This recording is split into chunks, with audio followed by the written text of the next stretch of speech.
Hello everyone. Welcome to Public Writing Online for Summer 2012. My name is Catherine Malloy and I am your instructor for this course. I am a recent graduate of the Writing and Rhetoric PhD program at University of Rhode Island, where I have been an instructor since 2004, and I'm delighted to be teaching Public Writing Online for the second time this summer. So, what I'm going to do in this video, please ignore my whining, barking dog in the background, which this dog will probably be in the background quite a lot this summer. She does not like when I'm not paying full attention to her, which is why she has this lovely tendency while I'm doing this kind of thing to be inappropriate. So, I'm very excited to work with all of you this summer, and I hope that you will find through the Sakai tutorials, which are screencasts that will take you through some of the major features of our Sakai site, that I have tried to make things as easy to navigate as possible and to make my expectations completely clear to you so that everyone has a very fair shot at successfully completing our course. What you're going to find on the syllabus is first a description of what the public writing course is about, what it's for, and what you are to, as a student, gain from it. You'll see that written out more specifically in the numeric listing of course objectives. The two required textbooks for the course are, first, the course packet, which is written by Linda Shamoon. She is a professor of writing and rhetoric from University of Rhode Island, who also happens to be a well-known scholar in the field of writing and rhetoric, and she has written up a draft of a textbook, and she very generously lets those students taking public writing courses at University of Rhode Island use this yet to be published textbook. So it's very exciting. It's very easy to follow. It gives you a lot of information about a typical cycle of public writing. If you are taking our course from a distance, you don't need to panic and you don't need to drive back to Kingston to buy the course packet. Instead, as you probably already noticed in announcements, what you can do is go to the bookstore website, order yourself a copy, and choose home delivery option. For the first project, because you will need to have read the first chapter of the course packet, I will make sure that I get out to all of you an electronic version of the first chapter of the course packet. Beyond that, please do have the course packet in time for the second project. Fieldworking. You will see on the syllabus schedule, we're not reading this entire book.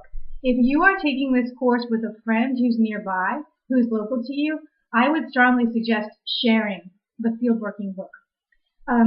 Alternately, if there is a less expensive electronic reader version, and there should be plenty of used copies from other students on the internet that you could take advantage of, try to avoid at all costs paying full price for this book, because while it does have very important resources for your work in this summer course, I feel that since we're not going to be using all of it, that no one should pay full price for this book.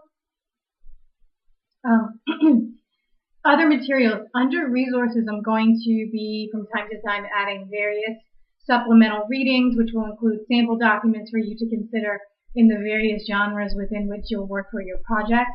I'm also going to, from time to time, post YouTube video clips that are relevant to public writing as they come up, audio recordings from news media such as NPR when the topics are related to public writing, and of course you will also find in resources videos from me, audio recordings and video recordings, as well as screencasts that will support your work in the course.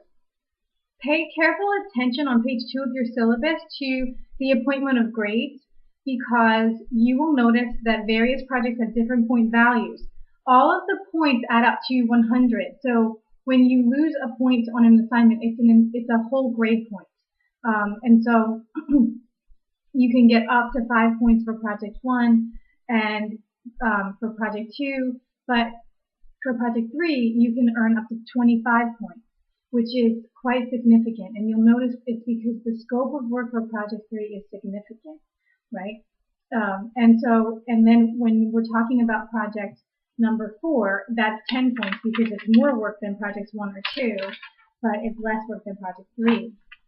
The final portfolio is going to account for 20% of your final grade or 20 points, and then your participation on Sakai is going to be worth 25 points. Now, this isn't a huge chunk of your grade, and so I'm offering you this caution now. You must participate consistently on our Sakai site forum if you wish to see these 25 points. As I point out in the tutorial of the Sakai site, Sakai does have a statistical tracking mechanism for instructors, which allows us to have a numeric account of how many posts on the forum you've authored and how many you've read. If you do not hit mark as read on a message that you're reading, on a posting you're reading on the forum, the statistics will not log it for you, so you must hit mark as read. When I grade your first assignment, I will give you a rough assessment of where I think you are in terms of forum participation, and I'll try to do that for as many projects as it seems to make sense, based on whether or not I'm concerned about your forum participation. But I'm giving you this warning now because what you'll notice is, even if you got all 75 of the other points for the course, you could still have a grade in the C range if you don't get the points for participation. So, with all of this said, there is 45% of your grade that will not be available until the very end of the term. And so try to make no assumptions about what grade you have until the end. The grading scale is the standard URI grading scale. So take a look. An A in the course is 93 points or above, and the rest of it is pretty clearly written out on page 3 in the grid. The attendance policy. If you've never taken an online class before, let me say, from having had the experience of teaching one for the first time, that it can be very easy to forget about the course for a day or two, and then you start to panic. I would say, therefore, that the best thing you can do for yourself is to allot scheduled times during which you plan to be on the Sakai site doing your work for the course, your participatory work for the course. I would say, on average, you should plan to spend 5 or 10 hours per week of this summer session, and ideally more than that, reading and writing on the forum. And, I think that what I've done to try to pace this course out in a way that will be familiar to you as someone who's taken college courses before is our schedule is run on Monday, Wednesdays, and Fridays. That's when all your due dates are. That's not to say that you can't post things in between those dates. Of course you can, but these will help you to pace yourself appropriately through the course and its requirements. I have a note on page 3 of the syllabus that reiterates the statistical component to the Sakai forum.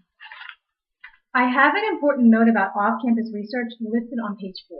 The reason that I have that listed is because writing and rhetoric courses that are 4 credits often, the 4th credit is a field-based research requirement. In other words, there's very little that will separate the 3 credit from the 4 credit course other than the fact that one is expected in the 4 credit course to conduct an entire credit's worth of field-based research, which is, of course, and you'll learn this in field working if you don't already know, observing and interviewing and things like that. So it's really getting out into your own local environment and gathering knowledge that way.